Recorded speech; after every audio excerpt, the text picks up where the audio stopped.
Greetings, everyone, and welcome to the Tuesday Tirade Entertainment Talk Show. Apparently, I'm going to have throughput issues forever with StreamYard, so I'm going to have to go off of camera. Anyway, welcome, Hello? Tom. How are you today? Am I coming through the right mic? Yeah, you sound great. Okay, just making sure. I'm doing the best I can. I hate Windows. Oh, you fighting Windows now, too, huh? Oh, it's always been a pain. Sorry.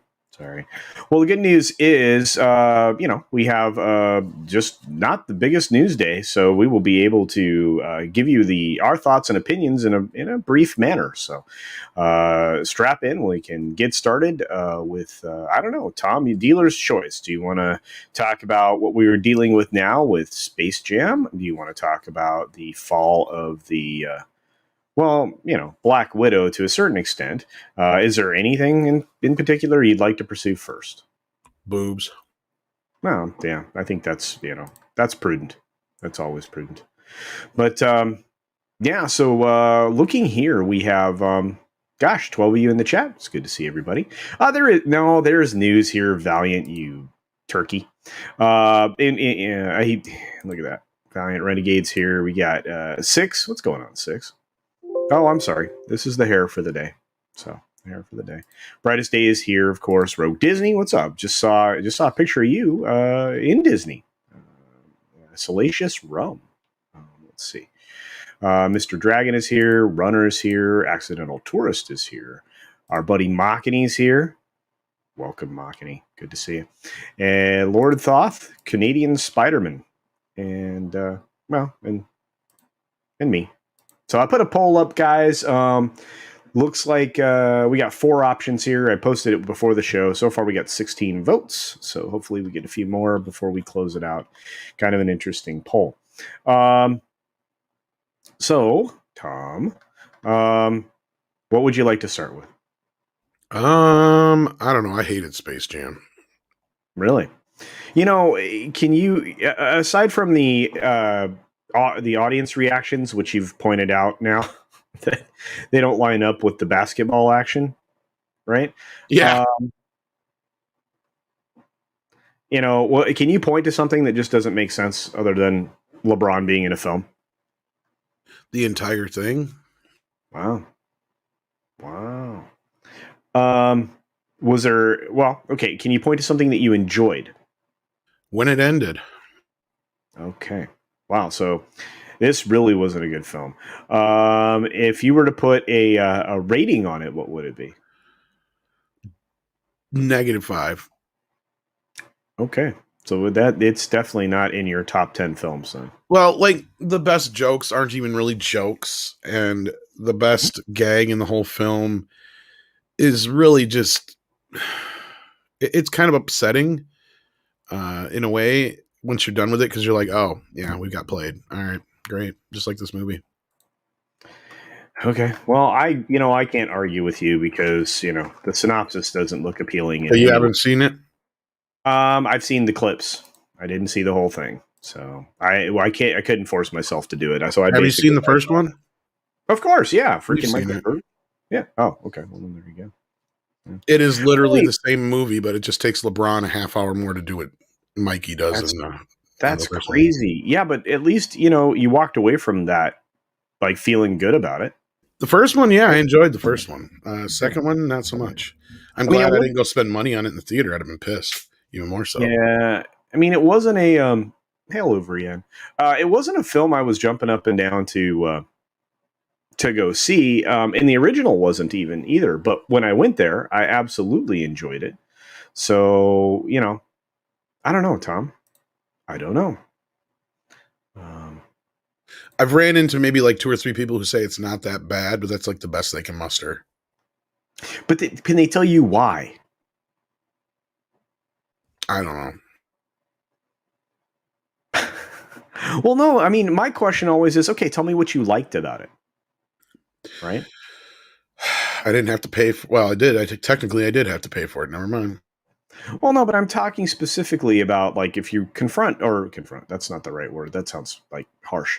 If you query someone on their interest in the film, they're not able to give you a satisfactory answer, or you didn't even bother, or didn't care.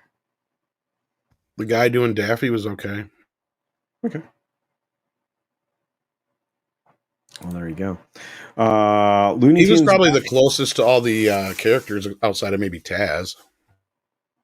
Yeah. Oh, did Taz do the Yeah, that he's stuff? all right. Okay. Yeah, Olivia Ann thinks you should, stop holding back your opinion. So worst goddamn movie of the year, probably the worst movie of the decade. The most unnecessary sequel of all time, which is saying a lot because the original film was the most unnecessary film of all time, but it still was decent. Um, I mean, the plot is basically the same. It telegraphs itself from a mile away. LeBron can't act. Don Cheadle's probably the only other decent part of the film, but he's hamming it up like a motherfucker. Um, Sorry for the language, but You're fine. uh, yeah, I mean, he's enjoyable enough, but he's probably got some of the better lines in the whole movie, but even his are pretty forced. The jokes are just gags, sight gags, a lot of stuff that's going to be badly. It's really gonna age badly. Unlike the first film, because even though the first film was in the early days of CGI, they had challenged they had a lot of challenges to put that film together because it still had to kind of half-ass put it together like Roger Rabbit, but yet CGI was like in its early infancy. So like there was things like they were having trouble with even like the basketball. Like if you watch the movie, you can see the real basketball underneath the fake one they have put on and superimposed on top of it. It's like, I mean, at that point, they were literally putting that first movie together with like, you know, scotch tape and glue, as Right. opposed to this movie. It's all, it looks pristine. It looks pretty. Yeah, they spent $150 million on it, and the CGI looks pretty decent. Now, I mean, you can sit there and argue all day about some of the designs and how they come off in 3D, but outside of that, I have nothing to complain about that part. But you would think that the amount of money that was spent on this, like you said, there's at least 1 or 2 shots where there's action going on the court, and the entire audience is looking off to the left when everything's happening to the right on the screen, and it's very noticeable. Like at least once, if not more than once. And then not only that, the whole basketball game is just distracting because the crowd, I mean, at least in the first film, the crowd was just all the ancillary Looney Tunes, right?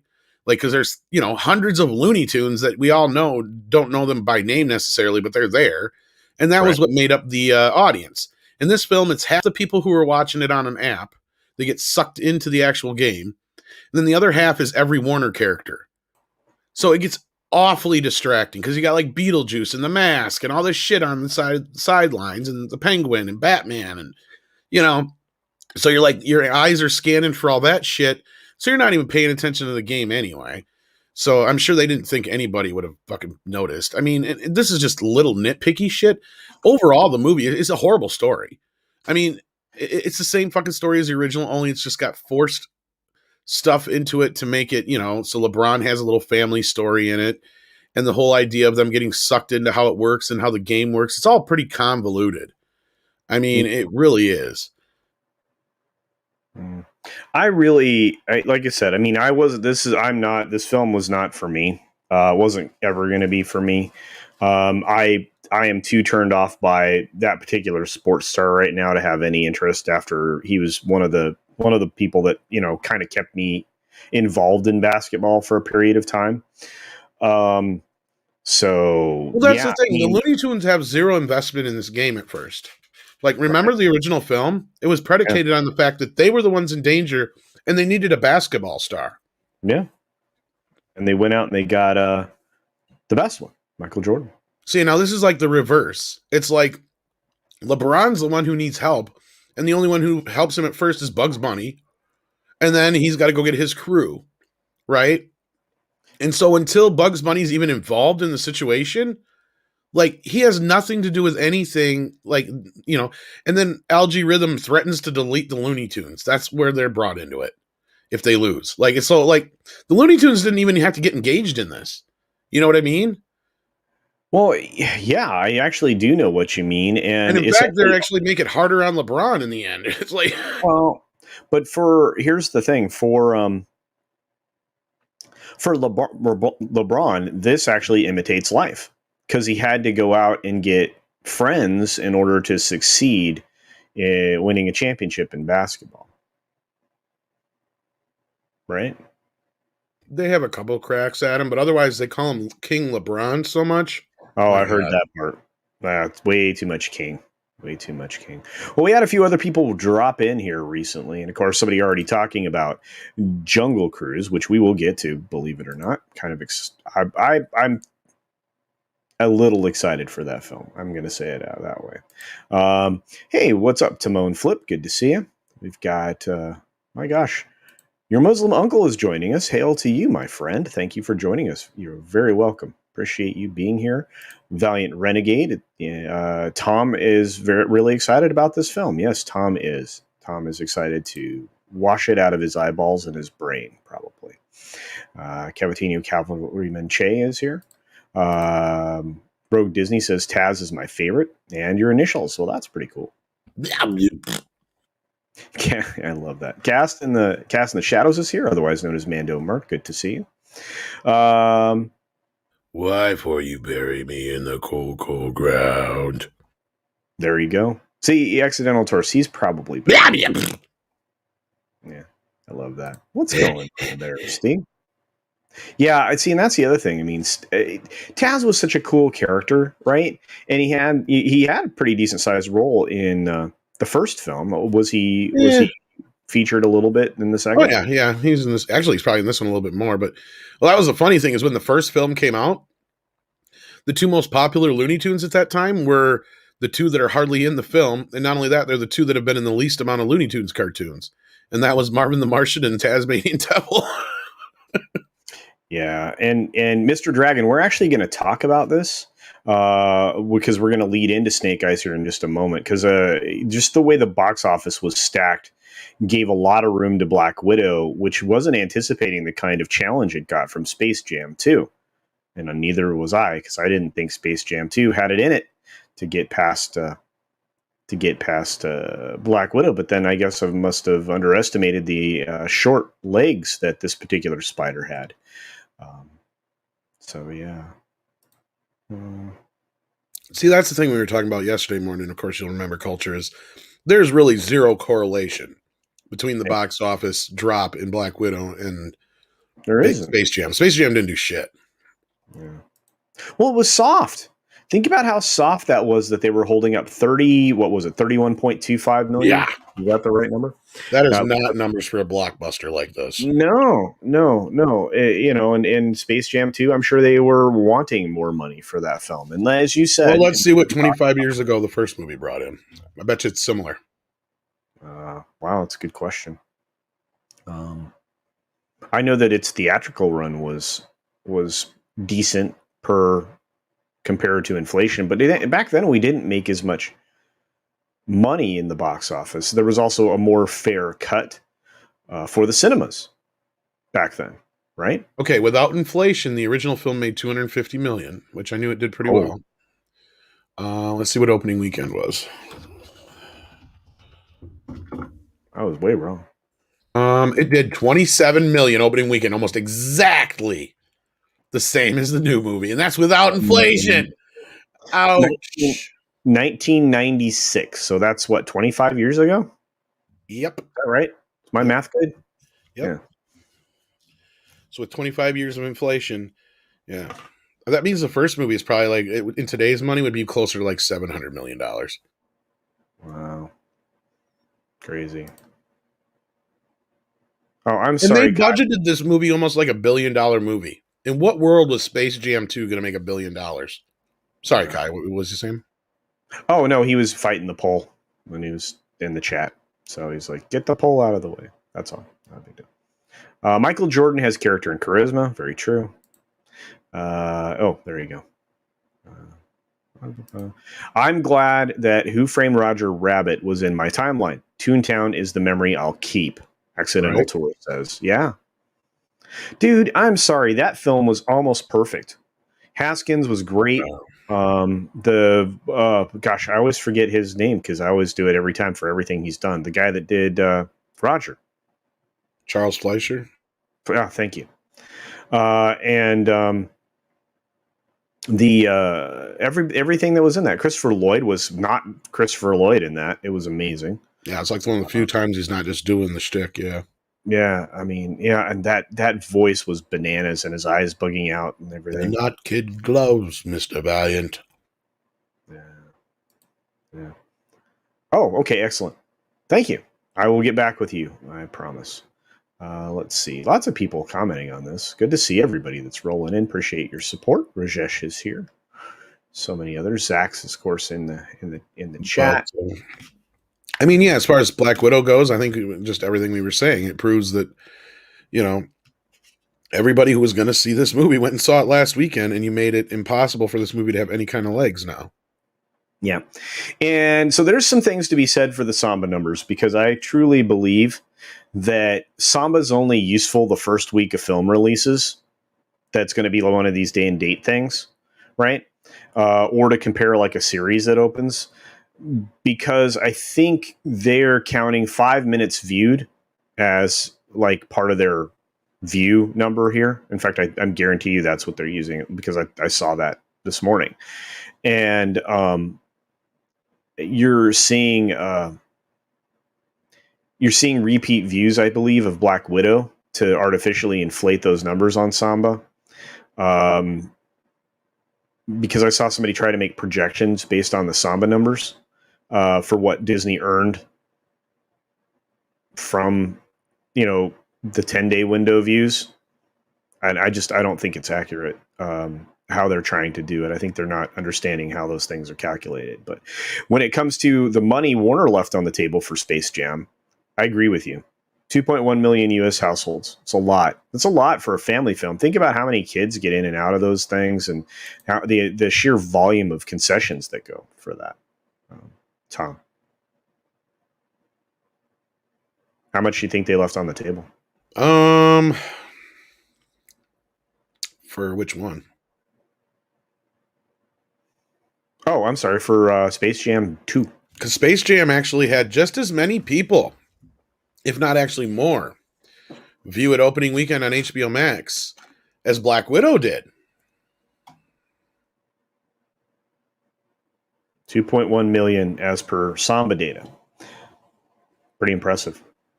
Because I think that just shows that that's the ceiling of the streaming. That's how many people are going to stay home and watch it. 2 million. Yeah, well, I mean, Black Widow was just under 2 million. So that's what I'm saying. But yet, look at the box office difference, though. So that just tells me that more people that either weren't going to go see it in the first place or only watched it because it was on HBO Max. Does that make sense? Absolutely. And Stieg, yeah, the only ones who would pay to watch LeBron is LeBron. Well, yeah, I mean, the numbers for the NBA Finals went up, at least for the playoffs, after he exited, which is weird. I don't want to get diving down that rabbit hole, but no, I haven't seen that, Cabatino. I'll check it out. Yeah, we'll definitely check this out when we're done here for sure. So Valiant says, yep, 5 minutes timeline. That's what I thought. Yeah, it's hard to keep all of the different tracking services in my brain, but I'm pretty sure. Yeah. Well, with Disney, it's different. You're paying $30 for Black Widow. That's true. So you're going to watch it all. Space Jam is free if you have the service. 100% true. Black Widow had the Space Jam, but Black Widow has a pay for play. No, you're right. You're right. It's not apples and oranges. And Black Widow was 1.1 million on some. But well, there you go. Yeah. So it was a million less. So there you go. Yeah, I was. Well, I just think it's funny. Yeah, like all the data. I just think it's funny that, like I said, similar amount of people stayed home to watch both Black Widow and Space Jam. Yeah, but the box office difference. Well, we don't have the numbers from the Roku side of things because they're the other prevalent TV and streaming device company. So we don't know what the other half. This could be because this is approximately half or nearly half or just over half, depending upon how you want to slice the pie, of the digital consumption market. Roku, for the most part, is the other half. I mean, there are other devices that do similar, but as far as the tracking goes, so I'm going to have to break that down sometime. I've been staying away from spreadsheets because that will kill my time like crazy if I start going down that rabbit hole. But I think that this is actually, because it's free, is more popular than Black Widow. That makes perfect sense. VR. It's just getting more and more difficult to make objective measures of success, of course, because they lack transparency. And by the way, Tom, did you see an updated number from Disney about how much more money they earned in the second week of Black Widow? Did they release those numbers? I know the answer, so do you. Crickets. There you go. So, so transparency is only good when it makes something glowing, and you can tout it to try to bolster your. It's almost like we've been saying that for a while, but anyway, we did, and that's the thing. I mean, and again, where this is the fourth one, the fifth one is going to appear day and date is going to be Jungle Cruise, which is coming up to well. End of the month. I think it's going to do less than I originally thought because I had put some brain power to it and went, this isn't quite going to get there. So the next film we have to talk about, I'm going to bring up just a visual cue. My prediction is Jungle Cruise is going to play somewhere between nowhere near Pirates of the Caribbean and maybe just a little bit more than Haunted Mansion. Wow. That doesn't sound good because Haunted Mansion was not a success. I think Jungle Cruise will get somewhere domestically around 100 million because I'm going to just project the domestic numbers, maybe 110 for its entire run. I think its opening weekend will be somewhere between 26 and 29 million. That would be my guess. So, but here we have Snake Eyes, which is the next thing in the pipeline. Are you excited for this film? Can't you hear it in my voice? Oh, man. Yeah, you are a bundle of energy right now when it comes to these movies, so I know what you're feeling. This thing runs 2 hours, just 1 minute over. Obviously, that's 5 or 6 minutes worth of credits, right? And we will have to reserve judgment on this film because I'll actually watch it. At the same time, how fuck did MGM get involved with this shit? I don't know, but at this point, I have like almost no interest in this thing. I don't know what happened, but it went away. How is there no news here? They literally know nothing about this film. They put nothing out about this film. That's unlike this movie. Like, okay, I remember they just announced it or whatever. It wasn't even that long ago.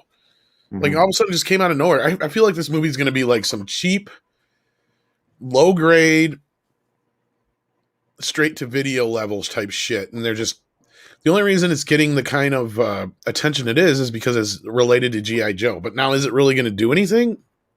I don't think so. I don't think so either. I don't. And here's the thing. On top of that, this thing was supposed to be ready and done in 2019, and they finished up shooting the early part of 2020. That's what I'm saying. I didn't even know it was done until all of a sudden it's like, oh, the sumbitch is coming out. Yeah. Then they did some reshoots. I mean, they had to switch locations, obviously, because of the global crisis. So I do have a bit of kind of exclusive news. Clerks 3 starts shooting next month. yeah, I saw that. Reported it on the 6 Minute Daily. God damn it! I thought I was ahead of it. Nah, I told the audience during the 6 Minute Daily, and I'm going to stand by this, that at least he's only screwing up his own IP this time. I love Kevin Smith when it comes to his stuff. Let's see what happens, dude. If you've seen the recent video that Andre put up about it, I agree with him 110%. You know, we've said the same thing. No one said Kevin had to be a fan of Masters of the Universe. No, but him going out there and lying to us is not helping the situation. Well, but isn't he also lying when he says that Tila's not going to take over the show? Not that he has no idea. That's what I'm thinking. You think so? I don't think he's as close to the show as they're boasting. I think they're just using him as more of a name. So he lent his name to something he has no. So. Wow. Mistake. I mean, he may, but mistake. And now he's getting. Do you realize how long he's going to have to push that down, especially if it's bad? He won't. Dude, maybe not. Dang it, we'll find out. You saw that yesterday? I actually know somebody who knows him. That's how I found out about it. Damn it. Oh, sorry. I apologize. I do know this, Six. You can see Jungle Cruise on Disney Plus as a day-and-date release for a $30 premiere access fee, starting the day it releases. A week from now. Or, I guess, a little over a week from now. Right? Yeah.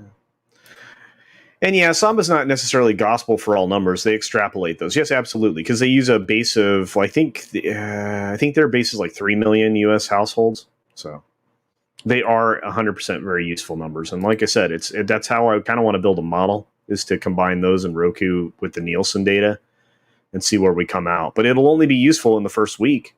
I mean, let's just be honest. Yeah, all smiles and glitter it is. Yeah, for sure. They call that huffing the pixie dust. The Islington girl makes a good point. Canada theaters are open now, so whatever's next should be the full domestic count for it too. Right, Tom? I guess. I mean, I don't know on the Canada side of things, but I mean, we're getting to the point where even though they're predicting things won't be back to normal till 2024 or 5 or whatever, I don't think that's so accurate, because the last few movies that we've had that have played out, like, there was no way Fast and Furious was going to do much better than it did. You know, I mean, the reason Black Widow is suffering the way it is has nothing to do with, other than the fact that Disney made it available online. So now it's everywhere. I mean, all you got to do is go pirate it. I mean, well, but see, here's the argument for piracy, and you and I know this to be same true. Same thing with Space Jam, but anyway, yeah.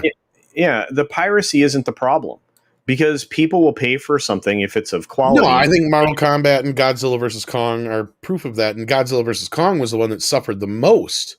Oh, dude, that was the dumbest thing, to not just put that in theaters, and the day and date thing killed it. If I was Legendary, they've had 2 projects go that way for them. Well, they must have gotten a payday from Warner Brothers, because everything they're dropping for Dune still says HBO Max on it, and that's what I think I heard, is that fucking HBO paid them like $100 million or some shit. Louvrian says I'm mock negative 5,000. So basically, what Warner's is doing with all these movies that they didn't produce on their own, like the ones that they were producing with Legendary, they're paying them off. They're paying them off, and they're using them as loss leaders. That's what they did with Wonder Woman 2, which was one of their own movies, but they did it because optically they had to pay off the director and the actress, because the movie would have made this much, blah blah blah blah blah blah. I'd like to be a guy in that position, because that would never happen if you're a guy.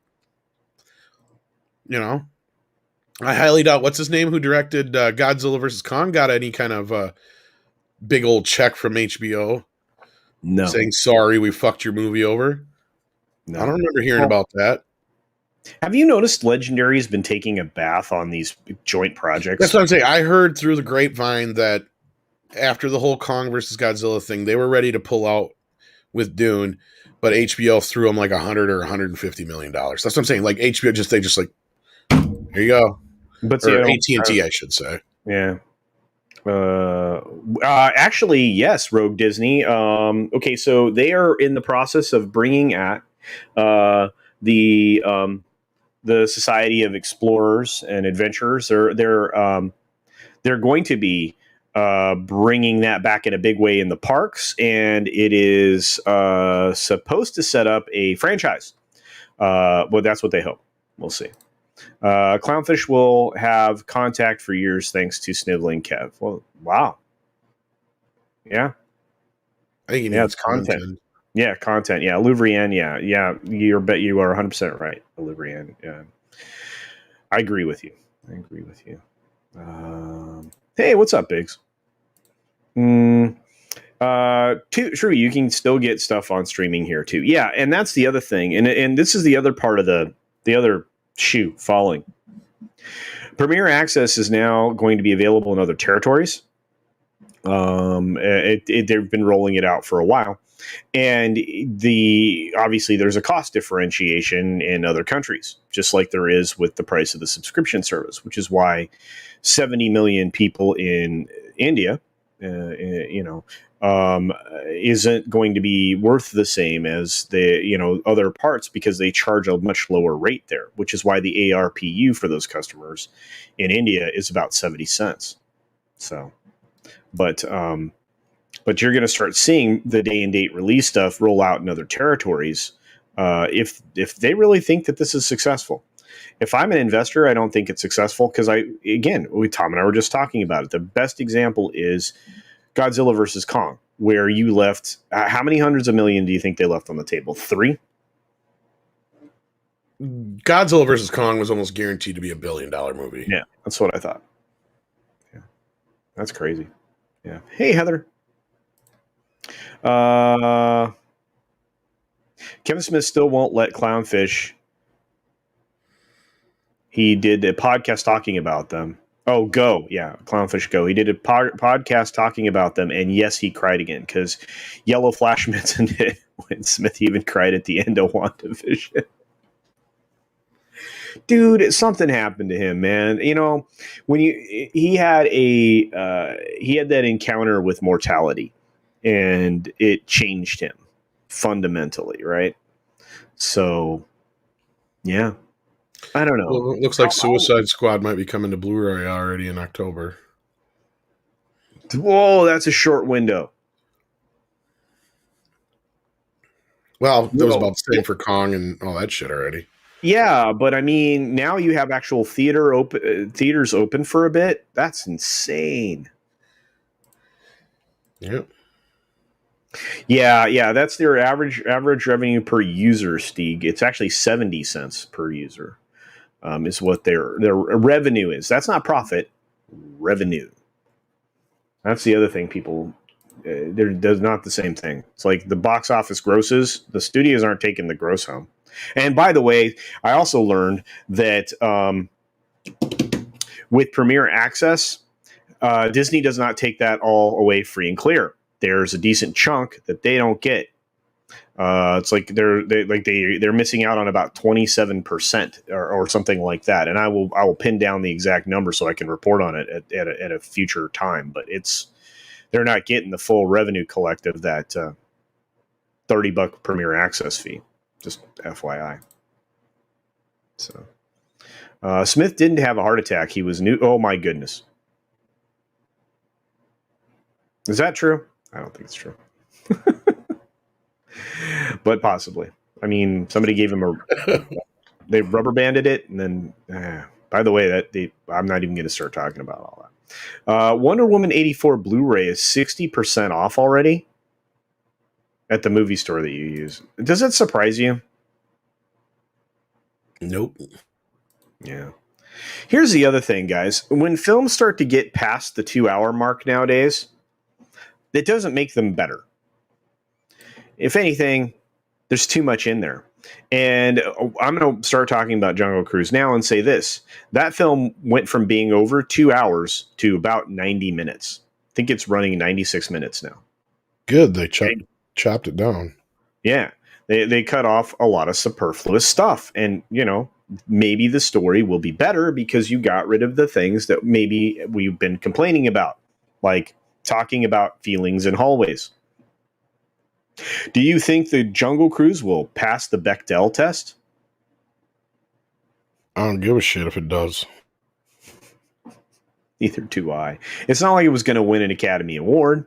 So F that and just make a good film, because otherwise it's going to fail as well. Oh no, you're good. You're good. As far as the misspelling, I might give it a shot. Look cool so far for me. It looks about between 4 and a 6 out of 10. But then again, it's Disney, so I'll be cautious. Yes, absolutely. Are you going to watch Jungle Cruise, Tom? Because I'm going to. No. I don't have time for that nonsense. Yeah. Yep, and this is right. Yep, has to share purchases through delivery services. That's right. Yeah. Yeah, 15%. A 15% cut? I thought it was more substantial than that, Valiant, but you might be right. Like I said, it was not, they're not getting the whole kit and caboodle, which is important. Nothing against Gal Gadot, but I rather watch Justice League again than Wonder Woman 1984. I'm not ever watching Wonder Woman again unless I'm on a plane and that's the only thing that's there and I'm not able to sleep. When you get over 2 hours, you get half the screenings too. I guess Dune runtime is 2 hours 37 minutes. Kind of brutal, but there's so much story to cram in. Their pacing might work out okay. Yeah, but you're only getting half the story, right, Tom? I mean, It's only the first half of the book. Yeah, the movie's going to end about the time that you don't want it to, and then you have to beg somebody to give Denis Villeneuve money to make a second one. And right now, there's no money for that. Not yet. Especially if this thing sucks rocks. Because, like a lot of properties, this one was a huge risk. Dune was a big risk. Every time they do Dune, it's a huge risk, whether it's a television product or film. It's a costly, unwieldy beast. So I want it to be good. Please don't break my thing. I'm tired of my toys getting broken. Long films are long for the sake of being long. Revenge of the Nerds is about 90 minutes and it's damn near perfect. Tom, your thoughts? Yeah, it's one of my favorites. It's a great film. Good luck finding it nowadays. It's hard to find on digital at all. If you can find a physical copy, snake it up. Yeah, absolutely. And I'm sorry, I'm going to pop this back up here. Boom. Yeah. Well, no, that's the wrong one. Try again. The 15% figure was in the NATO report. So there you go. Then you know that's true and accurate because they are in the industry. And so they're giving away. So, yeah, they get 85%. Still not 100%. Still have to share. Yeah. Especially if you're going through those other services. Let's see. See, 6 is looking forward to Jungle Cruise. That's awesome, 6. Bob Uecker had a great joke about a movie having a short window. When we finished shooting Major League 2, it was already showing on airplanes. It's a good joke. Bob Uecker's a funny dude. Yeah. He's from up in your neck of the woods. Yep. Good guy. Still does Brewer games. Does he just a bit outside? He tried the corner and missed. Did he try? Does he still do comedy? Does he still walk into a club once in a while? Oh, I don't even mind. He's a little old though. I mean, he comes in and does like the first inning of the Brewer game, and then shows up like midway through, and then like the end or whatever. And that's he's got the Harry Carey. He's got the Harry Carey gig at this point. Pretty much. He's like basically like like he's the Harry Carey now. Like that's where he's at in the level of Well, the Islington Girl, the Dune films were unfortunate timing all the way around. I'm just saying it that way. Honestly, we should be getting the second half this year, for fuck's sake. This year. Point. Yeah. Rogue Disney liked the sci-fi miniseries. A lot of people did. I preferred the Finch film, despite its not being entirely accurate to the book. But hey, anytime you can get Sting in a cod piece for some ladies, it usually means for a better end to your evening. How do you get Sting in a movie and not have him sing a song? I don't know. What was he going to do? Sing Roxanne? While he was stabbing Roxanne. Roxanne. No. That's what Dune is full of. It's everywhere. There you go. You got Toto doing the soundtrack, but you got Sting in the movie, but you don't have him sing anything. Just what Yeah, the how come how come we didn't get God Bless the Rains in Africa in that film? Da-da. Of course, the name Doesn't of that the movie predate that song though? I don't know, I don't care. But Toto Pretty was sure. awesome. Well, yeah. Wild trout cried out in the night as they grow restless, longing for some solitary company. Mhm. I know that I must do what's right, sure as Kilimanjaro rises like the Memphis above the Serengeti.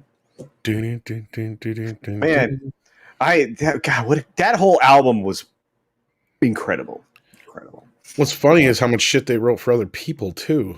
And Like pure the one, musicians, right? yeah, like the So one dude wrote like Human Nature and shit like that for Michael Jackson and crap. yeah, and I mean, think about one of the every time you get a group of musicians that get together in college, they all have doctorates in music, right? And they form a super band, and it's not a sound you've ever heard before because they are doing it creatively through all of their understanding of music theory and everything else. It's incredible. I love that. Yeah. Oh man, there was a two person band called Live back in the day. Musical geniuses. They went on to write stuff for other people, but they did one album together. It was amazing. That was incredible. We got Kashyyyk Queen in the chat. I see. We do. I see Amber. Hi, Amber. Love you, kid. Back to this one. The only reason that Rock Dwayne Johnson is in this film is because he is big box office draw. Is he? Actually, there we go. So let me finish, Tom, and then you will talk about this because I've come around to your way of thinking. And Dismal Disney are banking on him. That's true, on attracting people into theaters and to D plus all filler, no thrills. That's That's the thing. I've now described the original stuff coming out of Disney for Star Wars and for Marvel and all of that as diaper filler because it doesn't do anything. And it's a vehicle to get you from point A to point B in the least creative, imaginative, and entertaining way possible. And you can see that as the story and everything started to fall apart from the second episode of WandaVision on, or excuse me, the third technically, because the first episode was a double episode of the first two. But after that, it started to fall apart. And same thing. Captain America and the Falcon went out and insulted Americans and pretty much anybody else that had watched the films. And from that point forward, that thing was toast too. And it was just a bunch of filler that rewrote a bunch of stuff for no good reason. And now you end up with Loki doing the same thing. But when it comes to Dwayne "The Rock" Johnson, Tom, give us your thoughts on him being a box office draw. Now, don't get me wrong. He's obviously a star, probably arguably one of the most well-known stars to date, right? Yeah. The only thing is though, his bigger films, the films that gross the most, are ones that he's not the star of. It's where he's in part of an ensemble cast. Now granted, he's done some movies that have done well, and they always do respectable enough. But he's not nearly like I would put him in a league like Schwarzenegger or somebody like that to where he could just open a movie. Like, because his biggest films are stuff like Jumanji, Furious 7, The Mummy Returns, Fast and Furious 6, Mohana, or whatever you call it, Fast 5, Fast and the Furious. Now, here we are finally with the first film in the top 10 grossing films of Rock's career, and this is the only one that he is the star of, and that is San Andreas. And that's what I pointed out. That is his highest grossing film.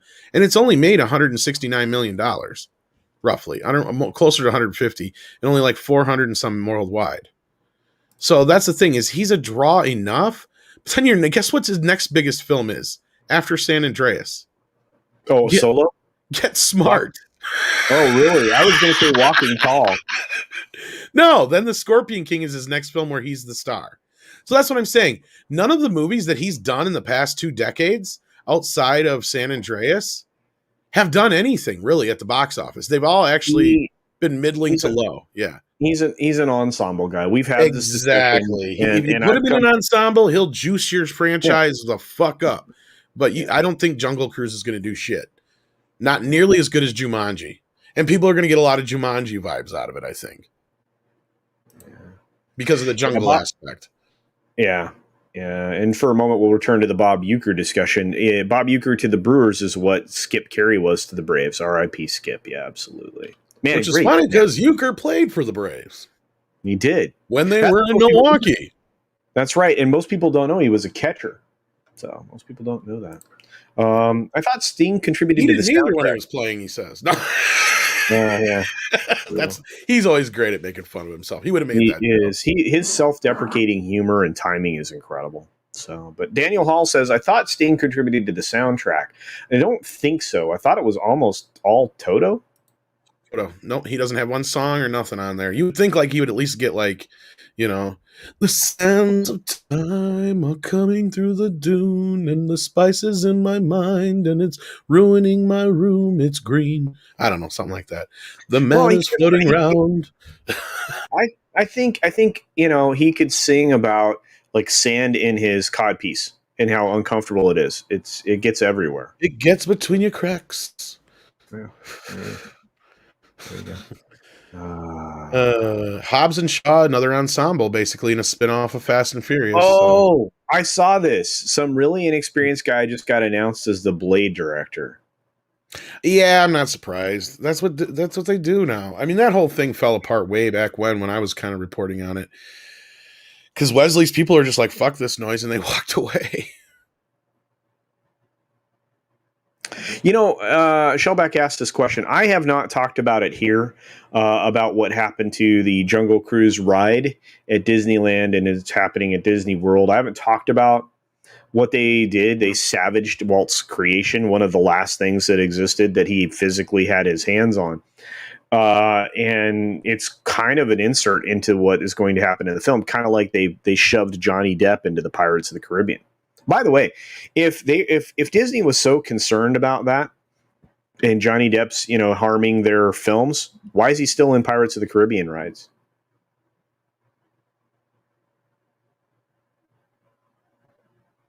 Yeah, I don't know. Brutal Honesty says, sweet polls. Absolutely. Yeah, we're getting close to closing down the poll because I like to end those with a conversation. And we only really wanted to go about an hour. Litmus, not Memphis. I thought it was rising like a Memphis above the Serengeti. Is it Litmus 6? Oh, all right. I'll have to revisit the words. Kashi Queen sends us a 99-cent super sticker. Thank you, Amber. Appreciate you. Let's see. Yeah, The Rock is family friendly box office draw, I think, and chicks. Well, yeah. I've not seen a lot of little yellow fuzzballs running around behind him, but sure, the peeping would be crazy though, make me nuts during a film. Only an ensemble. No, it's fine, Daniel. Yeah, he is really good in an ensemble cast. He really is. Yeah. Just because he was in Jumanji 2, wasn't he? Yeah, and that's again. That's what they're hoping for. I think. What do you think, Tom? You think that's right? They're kind of trying to feed into that. A little bit. That's what I said. I mean, I wonder if that'll be a detriment to the movie, though. Like people will be getting like Jumanji vibes. Yeah, we'll have to see. Well, again, Brightest Day, Black Adam. This is part. I mean, he will be the starring character, like he is in a lot of these ensemble things. But he is. He's got other people there with him. And that's another thing. It's a property as well on top of it. Yeah. Yeah, so he'll be supported. San Andreas was a disaster. Yes, pun. Yeah, you did good. It was. Hobbs and Shaw. Yes, that was a ensemble film. He was partnered with somebody else and others. Oh, Andre's popping in, guys. Welcome, the boss man himself. I need somebody to save me. Oh, okay. Hey. Well, hey, we were save me. Did I come in just the right time? Yeah, we were actually we're going into our regular conversation about why The Rock is a great ensemble actor, but not a leading man. Yeah, it's funny. We have so many stories to document that, don't we? Well, the proof is in the pudding. His top 10 grossing films, the only two where he's the main star, San Andreas and The Scorpion King. Yeah. And it's been a few years since The Scorpion King, hasn't it? Exactly. And the rest of the movies are all Fast and the Furious movies, basically. Didn't he do, wait a minute. So there's one film we always leave out because I always forget about it, where it's a kid's film. It's called Tooth Fairy. Way down the list. All right. Well, then that doesn't. That's the thing. The Rock has never made a movie on his own that has ever topped 200 million stateside. Ever. That's insane. Ever. So where they even think he's this big, it's this persona, it's this idea that he is this thing that he really isn't, I guess. Does that make sense? Yeah, I guess so. I guess that some people just like think that that he is a bigger draw. You get him in there because there is something to it that if you bring him into an ensemble, then the movies tend to do good. Apart from those that tend not to do nearly as good. I mean, they brought him to fix G.I. Joe. Without that necessarily doing any wonders, although that movie did do better than the one that came before it, and it cost less, but it wasn't enough of an improvement. Well, and in that actually you brought up a perfect timing because we just finished with G.I. Joe and our thoughts on that and how well it would do, which wasn't. Yeah, can you imagine? Yeah, do you have an expectation for G.I. Joe? In terms of box or something specifically, no. I would expect it to do. I don't know what the expectations are, but I would expect it to come in lower than that. I don't notice any hype for it. I don't see anyone talking about it. I don't see anyone excited for it. I don't see anyone care. I don't see any real excitement for this Hasbro cinematic universe. This is supposed to kick off. I mean, the only one that seems to be excited is that now you have like an Asian Snake Eyes this time, and the only thing that means is that the people that would usually rail on the movie for not having an Asian Snake Eyes aren't doing that, and that's pretty much the only thing that you got. So let me ask this question, and this is a serious one. Do you think this film is going to hit in its opening domestically for North America, which is now since Canada is going to be open for this one? You think this film does under $20 million on its opening? No, I don't think so. You think is that the expectation that it's going to be like? It's certainly within the realm of possibility. And to answer some of the questions from before, Walking Tall is like his 23rd highest grossing film. That only made 60, or actually with adjusted gross. This was the adjusted domestic, so 67. It originally only did 46. Yeah. And then Tooth Fairy is 22 right underneath it with 60. So wow. Yeah.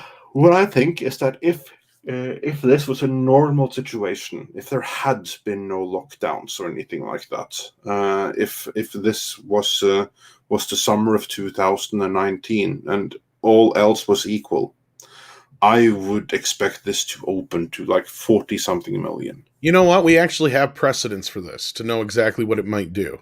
Because this isn't the first time Disney has done this with The Rock and made one of their attractions or whatever. It's basically like a movie they've done before. Okay, it's a little similar but different. Because he was in Race to Witch Mountain. You guys forget of that, didn't you? No, I never saw it. So it only grossed $67 million. Oh my goodness. Wow. No idea. Which that's a Disney, similar Disney property. And then another similar Disney, or not Disney property, but similar-ish situation is like Rampage, which didn't even manage to do $100 million in the U.S.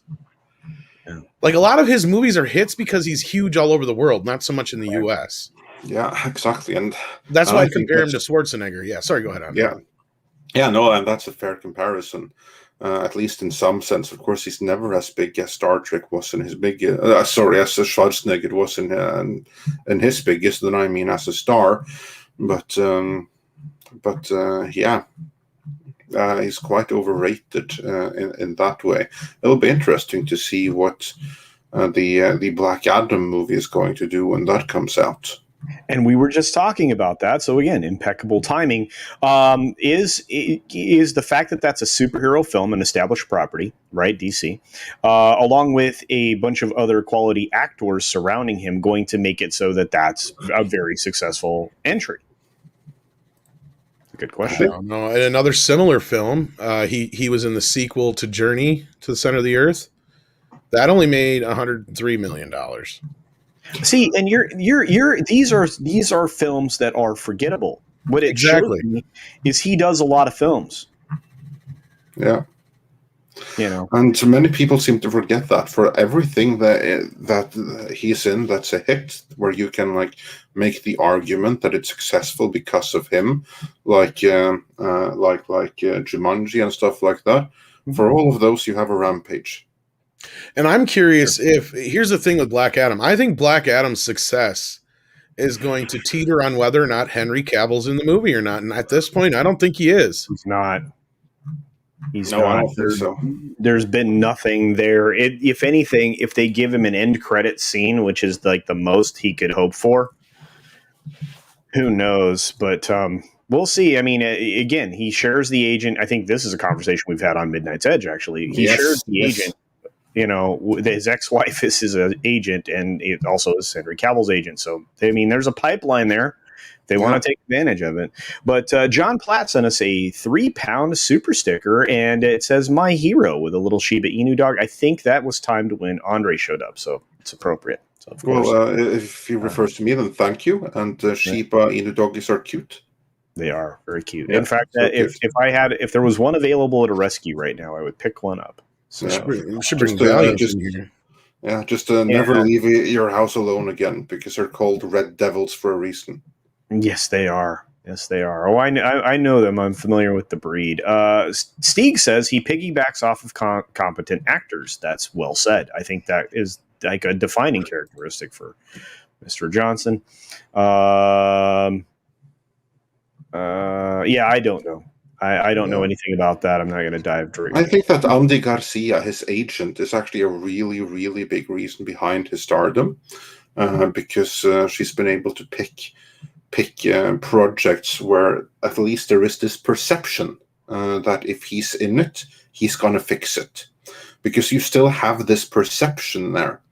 And I think part of it is that every time a movie of his underperforms, he is not given the blame for it, but he is given the praise every single time something he is in really exceeds expectations. Yeah. And I think that Andy Garcia is a big part of that. That every single time something, when they have reason to suspect that this is going to be a hit, one is tracking, she's going to organize to have him put out there front and center with everything.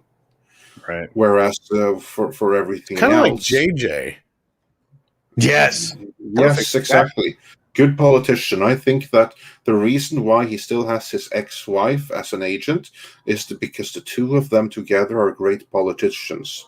Yeah. And the proof of that is in the pudding of just his perception that still is in Hollywood. You get The Rock in your project, he's going to fix a failed franchise. I guess he has a cameo on Free Guy too, I see here. Oh, cool. You're saying, Andre, I'm sorry. Yeah, go ahead. Oh yeah, and hey, Valiant Renegade. I have to commend him for putting out an excellent box office analysis on Black Widow, and Disney's predicament is the best analysis I've seen on the situation so far. Yep. And there appears to be a helicopter in the background here. Sorry about the rope. Coming to get you. But yeah, no worries. As long as they're not coming for you, sir. That's I don't think so. But they like to hover around this area. I don't know why. Like this. Are you like a drug dealer or like a supervillain or something? Is that why they're after you, Andre? I mean... Well, if I was, I wouldn't admit it here. That's true. He's super caught at that point. But Valiant Renegade for a $5 super chat. Thank you, my friend. Says, got to run, but great show, Culture and Tom. Glad you could make it. Andre, well, thank you for stopping by. And all the things that you add, and I have to mirror what... or echo, in this case, what Andre said. You are doing amazing work, man. I appreciate that. I like having somebody else doing the same kind of fights that I like to do with the numbers, with the facts, with the exactly. And the beauty is that when you have like things bringing different aspects and different points of view into it, that's when you get like the true overview. What I love is seeing Scotty Mendelson finally basically coming around and writing like articles that, like I said, it's almost like he's finally starting to listen to us or something. You know what I mean? I actually said that in the video Yeah. that I made, because I finished up with you guys, got some work done, and I cut my video. I barely edited it, just kind of threw it up. And essentially saying that he's listening to us because he's taking some of our arguments and running with them, right? The problem is he's not consistent. I mean, he's fighting with himself so he doesn't get in trouble, I think, or what he would perceive would be trouble. I think that's I fair. think there's a little bit more to it. I think that he has, he is there because he works for Forbes, but he's just a freelance for Forbes. He might as well be working for Variety or Deadline Hollywood, because he kind of works as a studio mouthpiece. So he puts out much of the studio narrative, and when he doesn't do that, he likes to echo the same kind of narrative that they put out there anyway. Like, he likes to reflect their ideology, all of those kind of things. But what if that doesn't belong in reality? What if what he is saying is just like some Hollywood bullcrap that no one really believes, but they still put out there because, and then suddenly he's in a position where he has to try to put this on paper in a way that's going to make sense to readers outside of Hollywood? That way, I think things can be like a little bit schizophrenic, and how you can very quickly end up being a little bit inconsistent. Well, I think that article messaging. yesterday, or the editorial, we should say, was more to save face. I think you're kind of like, I'm coming from, I think, similar place, Andre, where it's like he puts out the studio narrative out there, and he knows like what I'm writing right now is completely fucking insane. Like, no sane person believes this. And then sometimes he has to like take it back a little bit into actual reality where people inhabit. But in so doing, he's going to create dissonance with what he's already put out there on behest of the studios, or to appease the studios. Right. No, I think also he's right. setting himself up for later when they actually have to make said changes, because like we've been saying the same shit for 2 years or whatever. So then when they actually do swing around, then he's like, well, see, this is what I said you needed to do, and I was right, kind of thing. That's true. I mean, he does work for a financial publication, but I think Cameron is kind of telling you how it's going along, which I love. It's when he's with you guys, because it gains. He's coming tomorrow, by the way. He's our guest on tomorrow's morning show. Well, I will be in the audience for sure. So I don't know what Andre does to bribe his ass to get him up so early, but. Yeah, I mean, he's a Hollywood dude. They don't get up for what? Like, whenever I ask him to get up that early, it's like he's trying to. He's like, you better have some hookers at my door and tons of blood. No, I'm kidding. He seems like a moral guy, but he's a good dude. Yeah. Wolverine 626 is something that would never do that. That's good. Tom joking, but yeah. Oh no, I know. Yeah. Most people don't know though, so it needs to be said. I'm sure. Yeah. Oh no, Cameron's amazing. And exactly. There's a ton of Hollywood people that you absolutely would get to come on your show that way, but Cameron ain't one of them. No. He'll come on willingly to tell you how it is. Yeah, you don't have to. No bribery involved. But Wolverine 626 says something I kind of sort of agree with, because it would fit into the Schwarzenegger model of a sort. That he needs to be in films in the same vein as John Wick, like the 80s R-rated action stuff. I mean, could you imagine him in a remake of like Commando or something? It'd be pretty awesome. I'd rather not. Oh, well, it doesn't have to be. Yeah, I mean, honestly, I've never been a guy who's been all that hyped up on The Rock. And I mean, maybe that's why I noticed early on that this guy isn't what everybody builds him up to be. I mean, I don't hate him. I don't think he's a bad actor by any means, but I don't think he's a great actor. And that's kind of like Andre, like I compare him to Schwarzenegger, but he doesn't have nearly the charm Schwarzenegger. No, and that's like the thing. And Schwarzenegger kind of like passed the baton over to him in a way to like be the next me. But the problem is that there's only one Schwarzenegger. He was one of a kind at one point in history.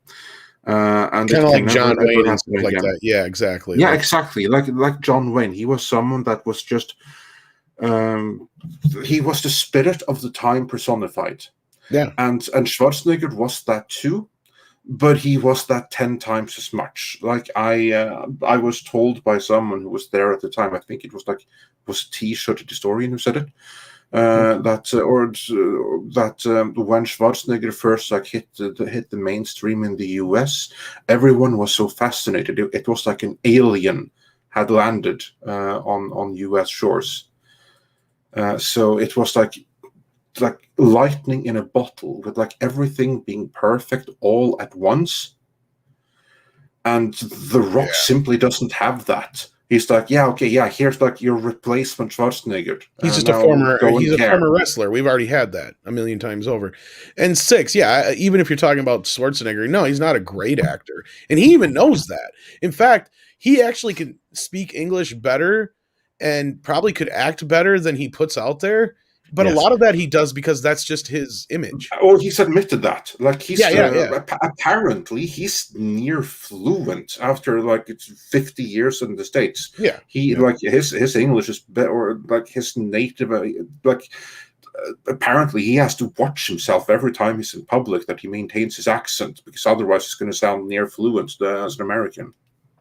Yeah. 6 actually meant The Rock, I guess. Well, that's true too. Actually, to be honest with you, I'm going to do something and argue with you for a moment. Well, what would you say is best? Yeah, go for it. Yeah, no, that's how we get debates. I think his best role was in Ballers as a sports agent, because he's playing something that he knows, and because he was on the other side of those guys, right? And his wife, was that. I mean, he was professional. Oh, not professional, but he was a college football player that went into wrestling, the family business, right? Because his dad was Rocky Johnson. So, but he's been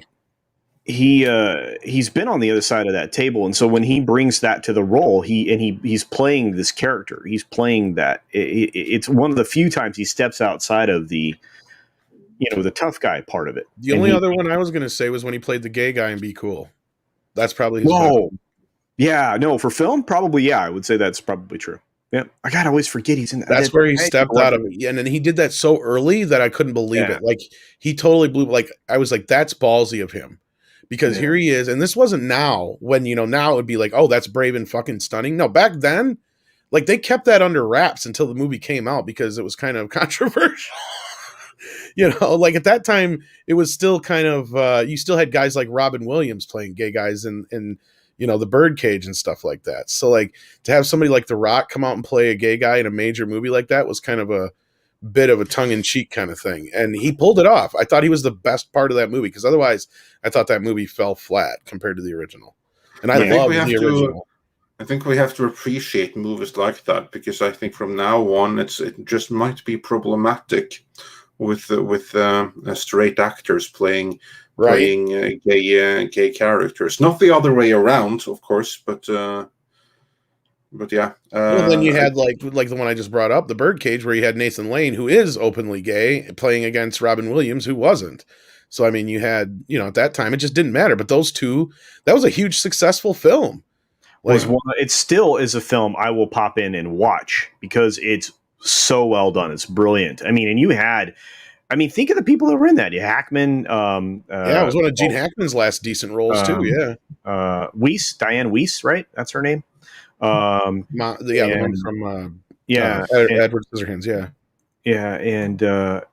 But obviously Nathan Lane and Robin Williams were just. Well, that was his crowning moment. Nathan Lane's I don't think he did any. I mean, he's done a lot of great shit, but like that was probably his best role ever. Even though it was a remake. I mean, on top of that, technically it's a French film originally. Wait a minute. Mikey Sutton says he might make an appearance in Black Adam wearing a black suit from. That would be very cool if he did. And you know what? There's no reason to think that is definitely not going to happen. Well, because that could it doesn't have to be a huge role. He could be on set for a couple of days. I don't know. All I have to go by is Michael Sutton. I wouldn't be surprised, because we saw a bit of a swing back and forth with the power. Because remember, Kalar was out, and then he's like, "No, he's not." Yeah, I would not be overtly surprised if Henry Cavill in the black Superman suit suddenly shows up in Black Adam. I've heard this before, that The Rock and Henry Cavill both wanted to appear on screen together in a black Black Adam movie in the black suit, canonizing the Snyder cuts, which is both of their preferred cuts. So yeah, I've heard this before. I do not know if it's correct or not, but this is what I heard. So yeah. And I did not hear that from Mikey Sutton. So if he's saying it too, there's something to it then maybe. That means I've heard it from two different. Like I heard that from Small Screen. And you know, I gotta imagine, because nobody that was there before is going to get Henry back. Like the only people who couldn't, that's what you were saying before too, Andre, and I agreed with you. Is like it's going to be like The Rock and his people working with certain people, like, because that's where a lot of the, you know, it's funny that Kryborg's always out there bitching about people. It's like Henry Cavill's the one who has more room to bitch than he does. He was treated like dog shit. Yeah, but he already had the movie, and he already is a star. In the case of Kryborg, he's probably more like my entire career was taken from me. He did that to himself, though. But that's what I'm saying is like Henry could have actually gone. He didn't do shit. All he did was go out there, put a tweet out there with him having the Superman character on, and he did the John Williams score, and he just, you know, did whatever. That's all he did. He didn't say nothing, didn't do nothing else, didn't go out there and badmouth Warner Brothers, didn't talk shit about Hamada. You know, that's where Ray Fisher fucked himself. Yeah, I think he might have done that because he felt he was already fucked. He probably heard from his agent, "We're going to drop you because you're done now." After that shit movie that put out there, that no one wants to anything to do with you. You're tainted now. If in that case, maybe he wanted revenge, which I still don't defend, but it could be that, he did it because he was already screwed. Just speculating here. And to answer Shelley's question back there about Shazam and Superman, and it's because there's the famous comic book where the two face off. They did the animated version of it a few years ago. That was built up then because The Rock's been attached to this character forever, for like a decade or better now, isn't it, Andre? Oh yeah, no, I think it's been announced since 2008 or something. Since long before there even was a DC extended universe, he's been attached. Yeah, so maybe it was 2013. Anyway, it's been a really long time. That's why I said the better part of a decade. Yeah. He's chasing it. He's chasing this. He's been chasing it. It's been reported he was chasing it all along. So yeah, I mean, there are some roles as an actor that's what you want to do. I want to play this role. I want to play this role, and eventually, it seems like you might get a chance to do that if you're big and powerful enough, like he is. So, what's funny is Shazam 2 is shooting right now, and Black Adam just finished. So I'm sure the two will overlap in some way too, as well. You do not discount that opportunity. Yeah, no. Yeah. And also do not completely rule out Henry Cavill showing up there. Well, I think it would be good news to fans, that's for sure. And it would solidify DC. It would bring DC back to something whole. They're so fractional and fractionalized. They're broken into a lot of various pieces because of the Snyder Cut now. And there's a lot of holes to fill in for the universe. And I don't think the Flashpoint film is going to help. And then, of course, you have the Matt Reeves Batman, which is going to be completely different. I don't know. They're like trying to go in 10 different directions at the same time. Yeah. They don't have a Kevin Feige, right? They don't have. They do not. Right, heard. They do not. Well, I hate to do this because we had so many people join us late, but we're going to take a look at what Tom's got here. Well, I just want to let everybody know this movie has finally been brought out on home video. I don't know if you've seen it before. I know Andre's probably familiar with it, but it's a great documentary that goes behind the scenes, and we bring it up. I know I bring it up quite often about the making of Canon films, and it's where you learn about all the. It's kind of similar to the Electric Boogaloo, the Wild Untoward Story of Canon. Yeah, that's what I have seen. So maybe if you haven't seen this one, this is very similar, but it's more about them, the cousins or whatever in general. But like, were they brothers or cousins? Yeah, Golan and Globus were cousins, right? Or they just said they were cousins. I can't remember which, but I just don't. It finally made its way to Blu-ray though this week. So if you get a chance to check it out, I recommend that highly. So wow, I'm gonna have to watch it. Called the Go-Go Boys, yeah. Okay, excellent. All right, I'll have to check it out. That's cool. That's awesome. So, With yeah. that, though, gentlemen, I have to drop out. Yeah, I here. think we're just wanted closing to her pop down in anyway. So yeah. to say hi. Yeah, no, thank you, Andre, for your time. And we were wrapping up. Is there anything you want to promote over on the channel? By the way, Toxic Femme was great last night. Hopefully you caught a little of that this morning. Yes, Toxic Femme, for those that don't see it right now, it's over at our Live Archives channel, Midnight's Edge Live Archives. So that's where you'll find the most recent episode, plus all the others, and all the Midnight's Edge in the mornings, and all the other live shows you will find right there. So do check out that, and also check out the He-Man video that we put out earlier today, and there will be plenty more of that this week. Oh, yeah. That was yesterday, I think it was, actually. But oh, yeah, it was yesterday. Yes, but I'm working on the next one already. So yeah, we got a lot of He-Man stuff coming up for the week because we're just a couple days away from the premiere. Can't wait. We are. That's I'm waiting in trepidation. This one I want to be good. I really, really want it to be good. But well, Andre, did you hear there was a preview that dropped, Andre? I haven't got a chance to see it yet, though. Like a 1 minute thing? Yeah, I saw it. Just like, look, I didn't get a chance to. Oh, does it? I'll have to check it out. Yeah, it looks good. Well, thank you again, Andre. I really do appreciate your time. It was awesome. Absolutely. It was my pleasure. All right, with that, take care, everyone. Thank you. Well, that was awesome. Thanks for making sure he had a chance to get in here, Tom. I appreciate that.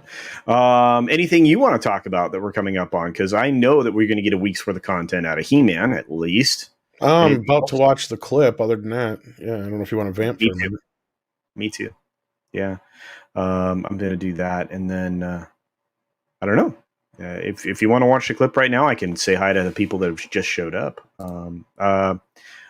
Daniel Hall, careful, Anna's uterus will explode. Yeah, if Cavill shows up with Black Adam, yeah, that'd be pretty cool.